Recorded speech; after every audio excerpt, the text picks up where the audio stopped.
আমাদের নিমল কাকা এখন পরিষ্কার করতেছে জল দিয়ে সুন্দরভাবে, যাতে মানুষ বসে কীর্তন করতে পারে। যে দেখুন কত সুন্দর করে সবগুলা একবারে ঝাড়ু দিয়ে কোদাল দিয়ে চাচা দিয়ে একবারে পরিষ্কার করা হচ্ছে।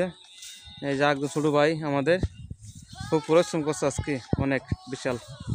এই যে সবগুলো একদম একবারে কোদাল দিয়ে চাচা দিয়ে একবারে পরিষ্কার করা হচ্ছে ঝাড়ু মুড়ো দিয়ে। এই যে নান্টু বিকাশ দুজনে জল আনতেছে নাইস মন্দির জল লাগিয়ে, নাইস মন্দির চুলা রাত দেওয়া হবে। এই যে একজন নাইস মন্দির একবারে জল দিয়ে সুন্দর পরিষ্কার করা হচ্ছে, যাতে রাত্রেবেলা কীর্তন করা হয়, এখানে গান বাজনা হবে। আর যে দিবানিতার বাতি এখানে লাগানো হবে, আগে সবাই আসিয়া কীর্তন মতন করিয়া এখানে